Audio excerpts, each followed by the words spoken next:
This is the auxiliary fuel tank from a 96 Chevy K3500. The sending unit is rotten. The tabs that hold the sending unit are rotten. The whole top of the tank has collapsed. And probably the biggest problem, the surface for the O-ring that seals the sending unit is no longer round or flat. It's not even close. There's no way that it would ever seal. These tanks are pretty rare. They only use them in cab and chassis trucks. You can't get a new one. Anything used, at least in our area, is going to be as bad or worse. So I want to fix it. I just haven't quite figured out how we're going to do it. I think the plastic fuel tank is a great idea, but GM still found a way to screw it up.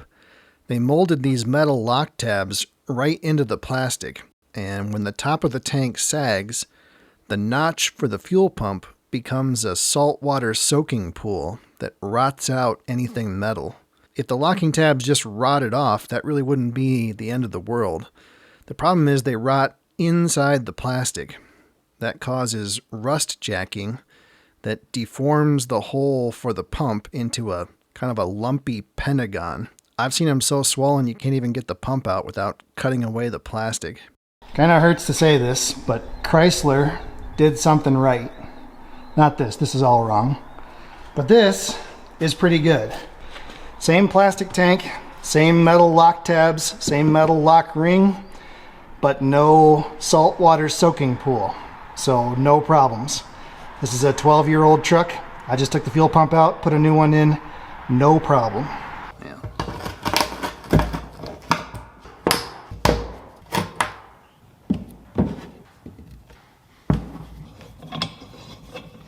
Really?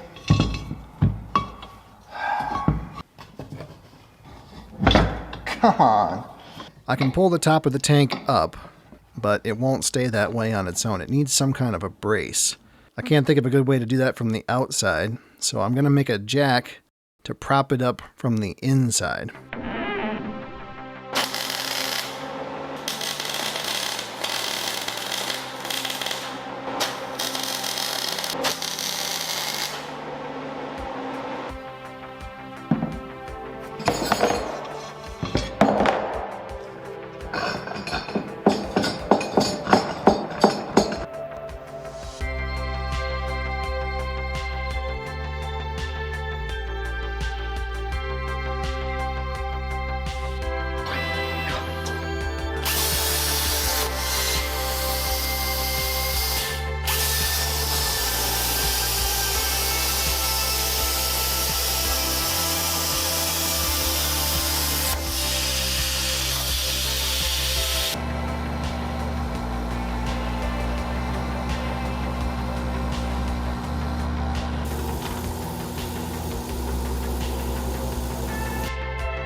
The O-ring groove is just too far gone. It's never going to seal.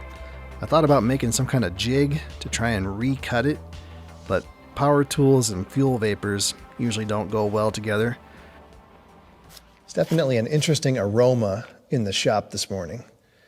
It's a combination of rotten gasoline, spray paint, burning rubber, and burning steel. It's not altogether unpleasant. The tank is clean. I've got the top sort of chiseled and sanded, flat and smooth, or as good as it can get. The brace on the inside will keep the tank from collapsing. I'm just going to leave it in there. I don't think it'll hurt anything. This rubber gasket's going to take the place of the original O-ring, and this steel ring is going to take the place of the original lock ring.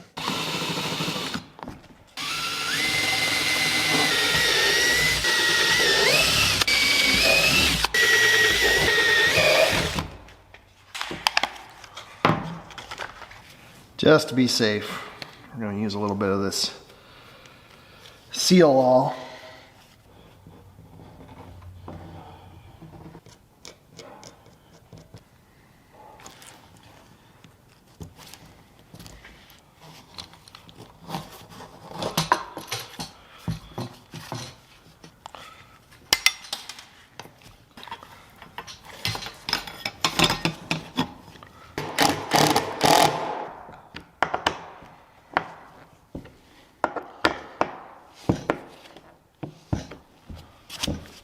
Okay.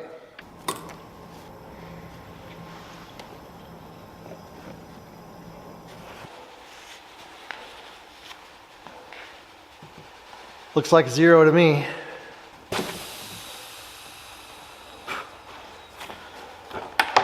That'll work.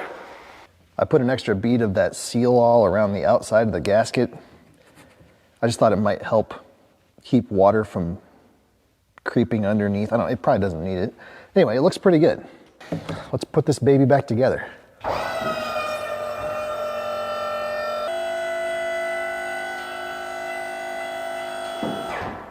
Well, that might be a problem.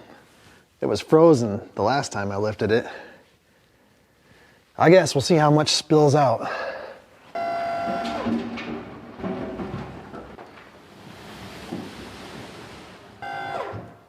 All right, well, it's not so bad.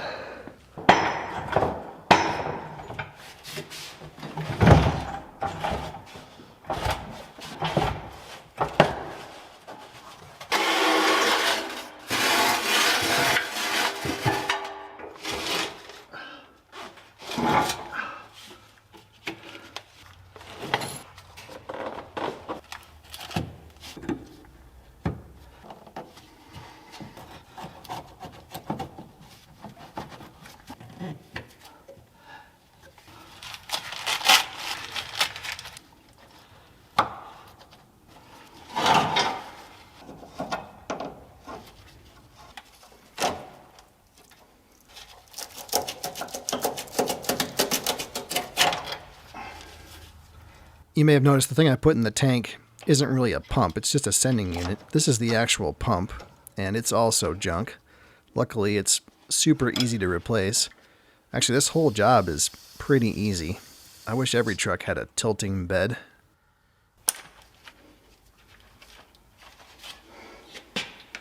The auxiliary fuel tank is controlled by this balance control module. When the fuel level in the rear tank is higher than the front tank, it pumps from the rear tank into the front tank. It also somehow averages the sending units, so the gauge on the panel shows the total fuel level, or I guess the average fuel level of both tanks.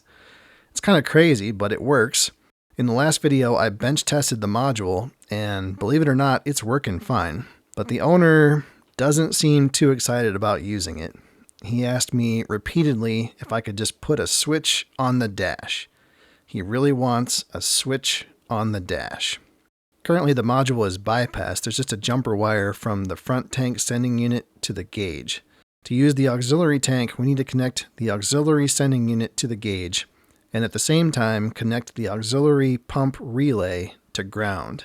Since we're disabling all the automatic controls, I'd also like to have a warning light on the dash, so maybe the pump doesn't get left on for days at a time. Not that that would ever happen. There was already a switch with a warning light in the dash that, as far as I can tell, wasn't doing anything, so I figured I could just add a double throw relay to switch the sending units. That should have worked. Technically it does work, but something's not right. So the light comes on when the pump turns off. Isn't that backwards? Like in my mind, that should be on and the light should be lit and that should be off, but it's the other way around. I don't know, it doesn't seem right. I suppose a normal person would just flip the switch over and get on with life. That must be nice. I don't see any way to reassemble the switch to work the other way.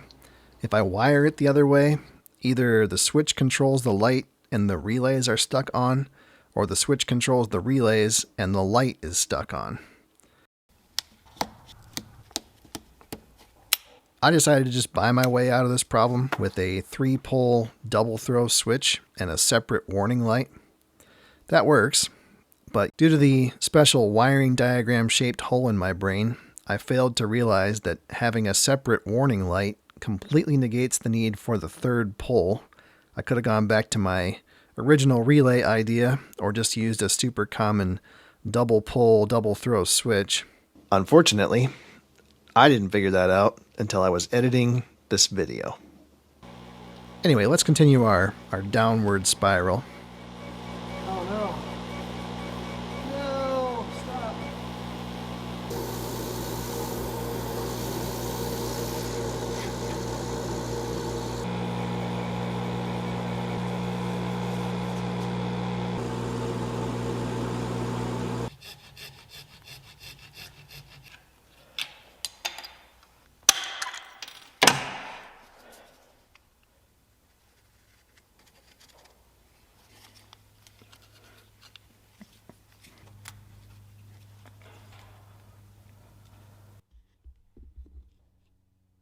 Previously, I repaired this cool original radio that had a parasitic draw from a shorted transistor, keeping the display from turning off.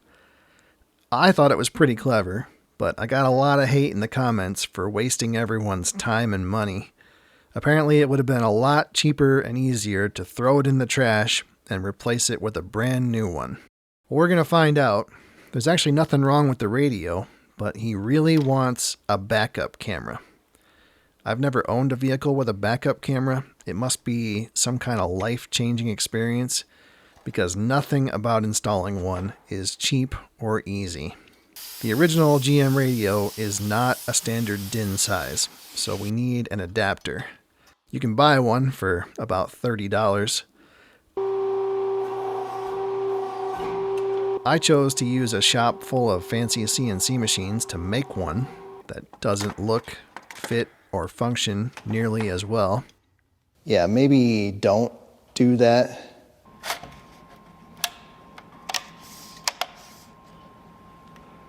The wiring is pretty easy if you remember to buy the adapter.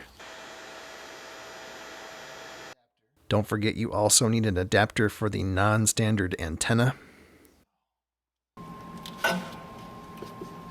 The real fun comes when you install the camera. Well, that's fun. And find out the video cable is about an arm's length too short.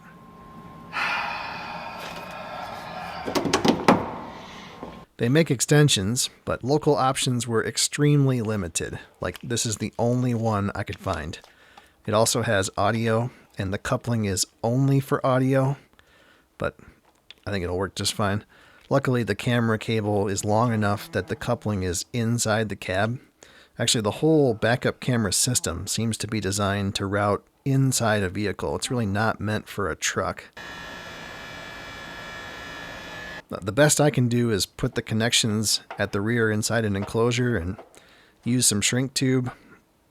It'll work until it doesn't. I had to splice into the backup lights to power the camera, so I took the opportunity to clean up the trailer wiring. I can't figure out why people do this, but I see it all the time. These are heat shrink splices, and they work great, but they crimped them with the wrong tool and pierced through the insulation. Then they didn't even bother to heat shrink them.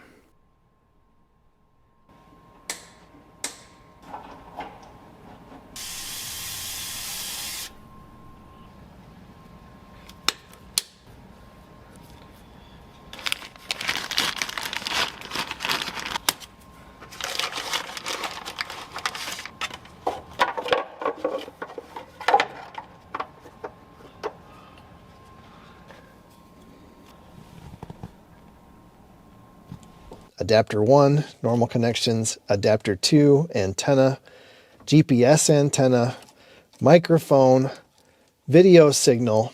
And then this wire that runs all the way back to the camera for the reverse signal to turn on the camera display when you shift into reverse.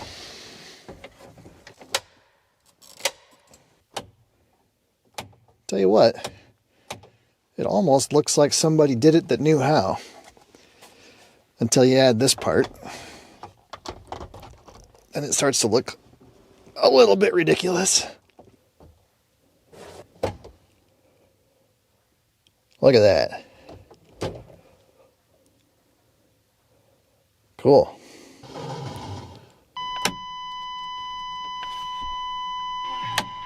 I literally just got done fixing this truck, and it's already broken in a fun new way. It's got a big oil leak at the back of the engine. Well, that's not good.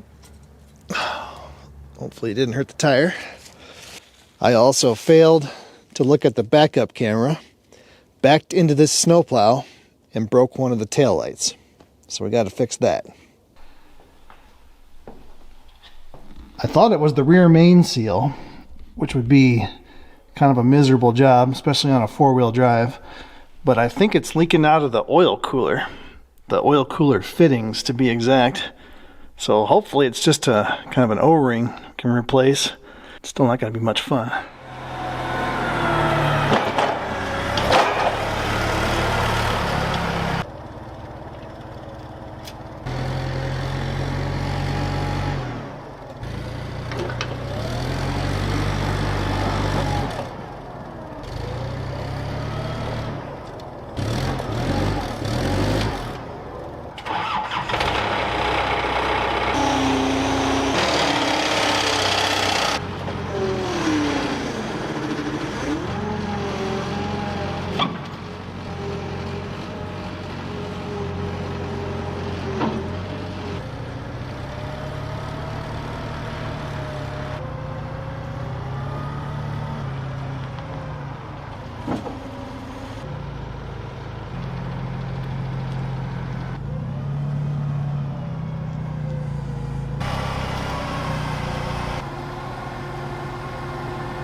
Well, I replaced the taillight and I attempted to replace the oil cooler quick attach fittings, but I got the wrong part, so I put new O-rings in the original fittings and I sent it home. It made it about halfway. The engine died. We towed it back here. There's no oil on the dipstick. The engine is completely seized. I haven't investigated too closely, but I'm pretty sure we're going to find out that's my fault. I would guess the minor leak at the oil cooler fittings became a major leak, and it doesn't work without oil. Shouldn't do that. Well, there's your problem. I have a feeling I will be putting an engine in this truck at my expense. And of course he wants it right away, which is totally understandable. It's been here for way too long already. Yeah, I really stepped in it this time. Let's see what we can do. I did not get in a fight with an alley cat. I removed the oil pan, which is quite a process. You got to remove these two transmission braces, the transmission cooler line bracket, the oil cooler line bracket, the oil filter, the oil cooler, the torque converter inspection cover, which you can't remove because the exhaust is in the way, but you got to loosen it to get the pan down. And then you can't actually remove the pan until you lift the front of the engine until the transmission hits the firewall. And even then, it will barely go past this front differential. If you had a diesel or a big block, there's no way you're getting the pan out with the engine in the truck. Anyway, we can see, I think, what we already knew. It spun the number 1 and number 2 rod bearings, just completely cooked them. So the crankshaft is junk, those connecting rods are junk. The engine is junk, basically, is the punchline. So I'm gonna get to work and we're gonna go ahead and pull it out. It's not that bad of a job. Actually, the hard part's kind of already done.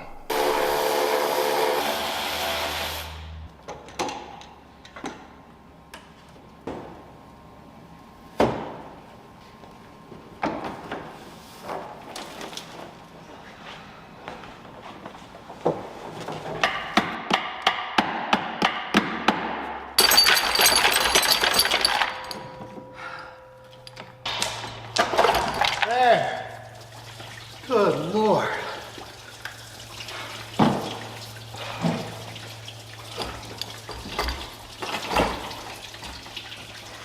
Is my chain in the wrong spot? Is that the problem?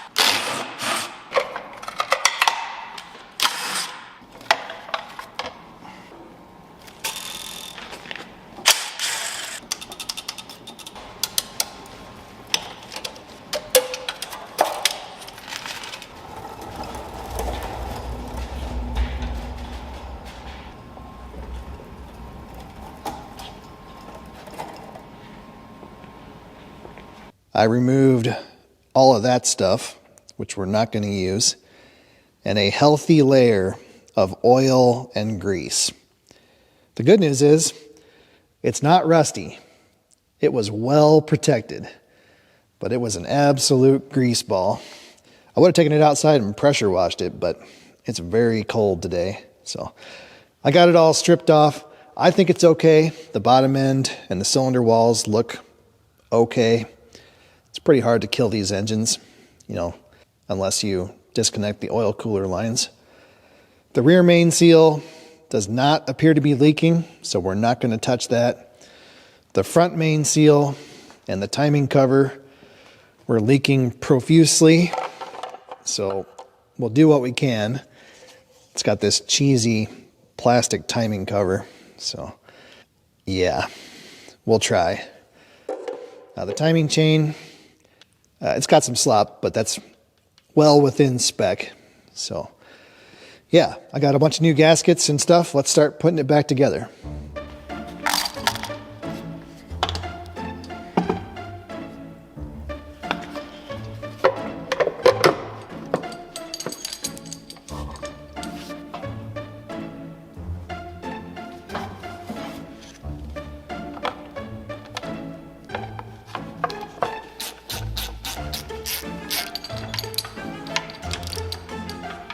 Okay, I will be absolutely shocked if that doesn't start leaking immediately.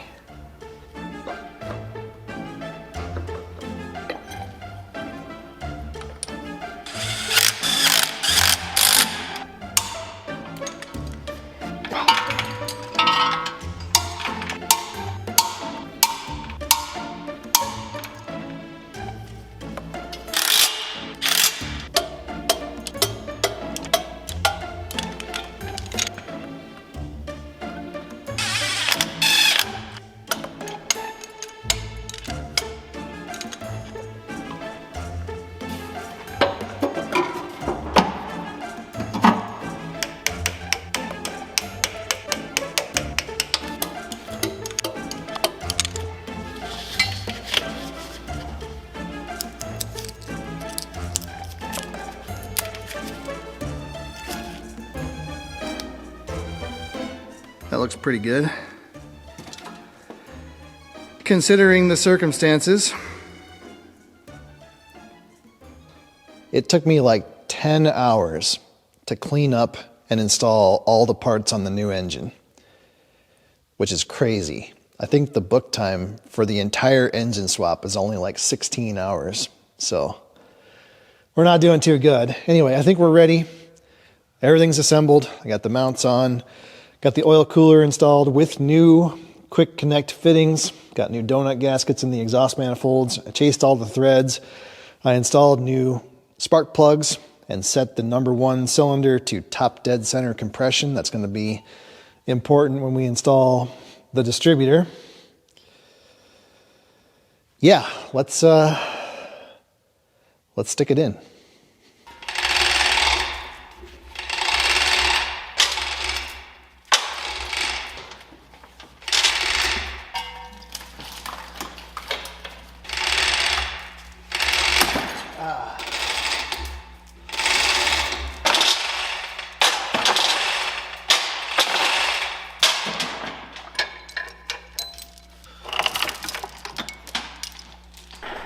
I think we are done on the bottom side. Oil cooler lines are hooked up with the little plastic retainers. I triple checked them. We'll cross our fingers. The wiring over here for the starter and the front axle it's kind of a mess. Everything was melted, so I don't know how it's supposed to be set up. I wrapped it with some aluminum tape and tried to tie it up the best I could. I think it'll be okay. I think we got everything hooked up here.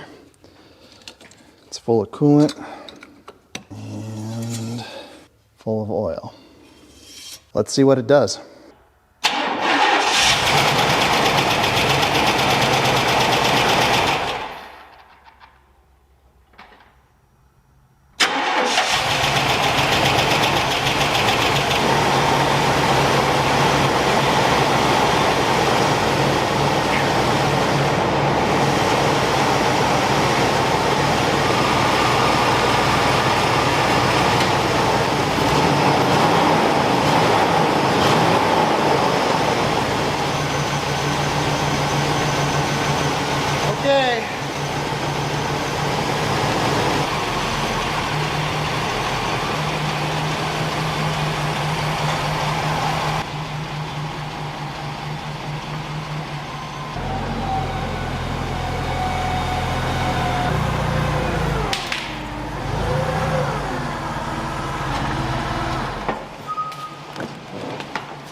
So far so good. I set the timing so the cam's down to 3 degrees retarded. That's better than I could do with the old engine. I think it was like 10 degrees. So timing chain must be a little tighter on this one. Yeah, I think it's good. Give them the old tail light warranty. C'est la vie.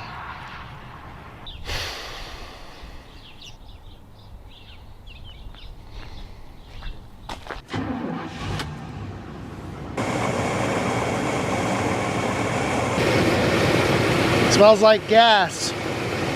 Yeah, it's misfiring. It's just running like crap. Smells super gassy, running really rich, but the code says it's lean, so something's wrong.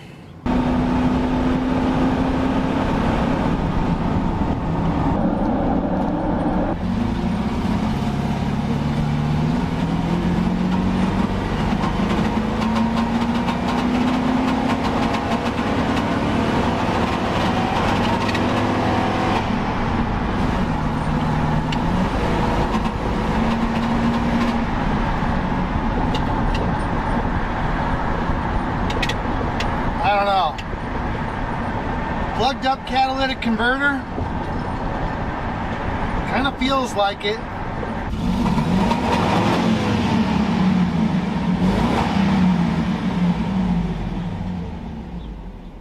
Or a blocked up muffler. I don't know. I can't tell. Something ain't right.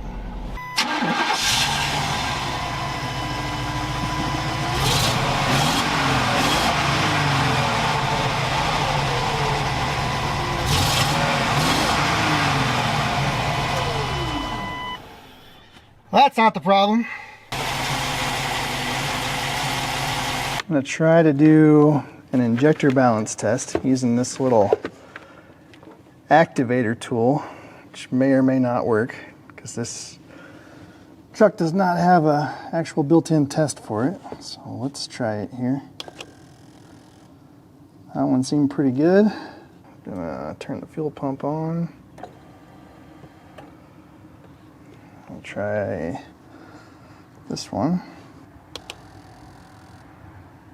Pretty good. And they're all good. Son of a diddly. Well, I have no idea what's wrong with this thing. No idea at all. Wonder if we got some low compression somewhere. How can bank 2 sensor 1 be 4 millivolts? Is that even possible? It's working just fine yesterday. The O2 sensors are working. They just don't work at all when it's idling. I guess they don't stay hot enough. It'll actually drop back into open loop when it's idling. I had to let it run for an hour, but I finally figured out there was a slight misfire on cylinder number 2. It has fuel, it has compression, and it has spark. But it doesn't have enough spark. When I open the spark gap, you can see it dropping out. You can actually hear it. The spark on number 4 sounds really crisp and sharp.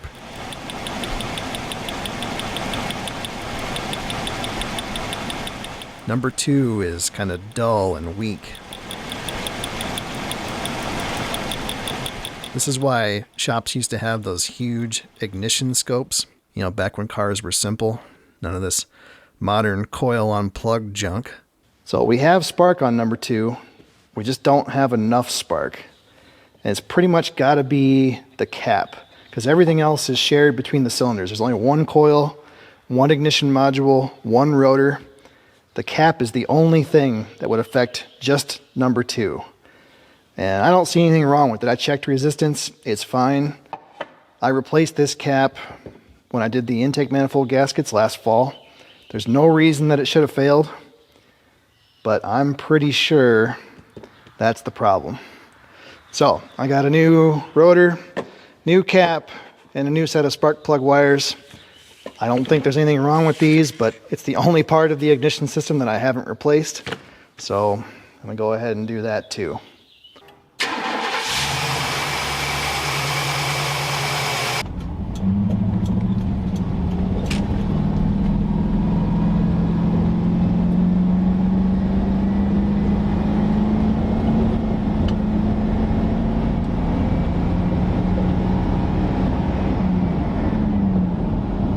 That's what it should do.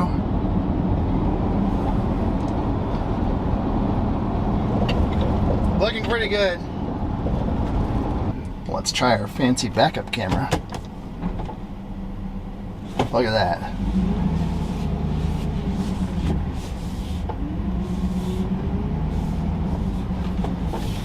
Like 240p resolution.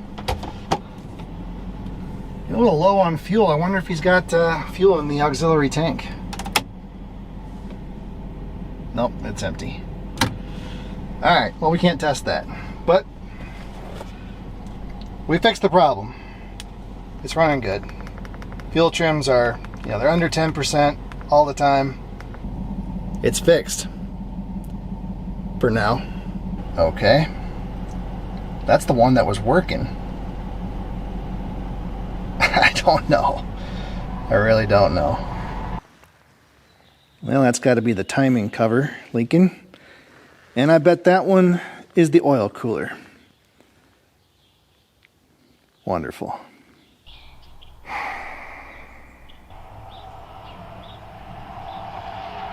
Somehow this truck is simultaneously the best and worst thing that's ever happened to me. It's kind of like owning an oil well. It just keeps producing until it spontaneously combusts into a towering inferno that wipes out any previous profits or shred of sanity. Anyway, it's running good, he says, but it won't start.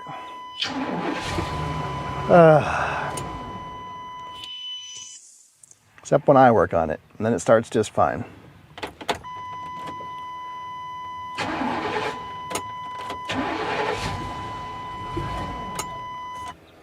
Okay, he told me it wouldn't crank the other day, and I told him to whack the starter with a hammer, and it started up. So we're gonna put a starter on it. Somebody's been here before, and for once it wasn't me. Doesn't look too bad. Brushes are pretty beefy. Commutator looks pretty clean. I don't see any real serious signs of overheating. It's been a little toasty, but nothing unusual.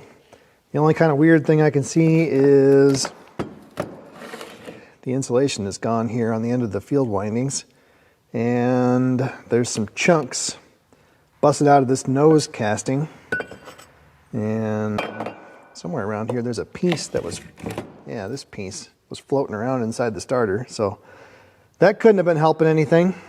Anyway, we got new ones. I got a gear drive and a regular direct drive starter. Mortsky says the gear drive is the way to go, and he's the walking small block GM encyclopedia, so we're gonna go with this one.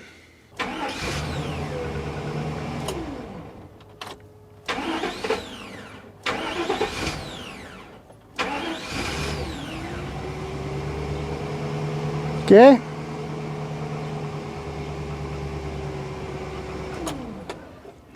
Doesn't start the greatest, but that's not the starter's fault. Got a couple new O2 sensors and a new cheesy plastic timing cover. But I don't have time to install that stuff right now. I'll have to wait till he brings it back. Shouldn't be long.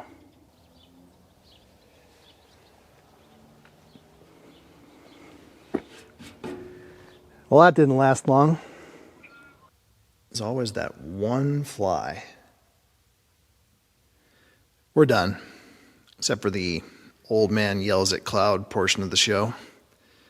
I hate to always be a downer, but over the last couple of years, fixing things, especially cars and trucks, it's become a lot more, it's not more difficult, it's just more frustrating. And that's mostly because of the parts. They are so incredibly terrible. It's almost unbelievable. I've talked before about the current boogeyman economic era, supply chain, inflation, tariffs, oil prices. Blame whatever you want, the result is the same. The prices go up, the quality goes down, and we're all left holding the bag. I used to get a bad new part out of the box or sort of a premature failure a couple times a month. And that's not ideal, but it's kind of always been like that, and for the most part, it's manageable.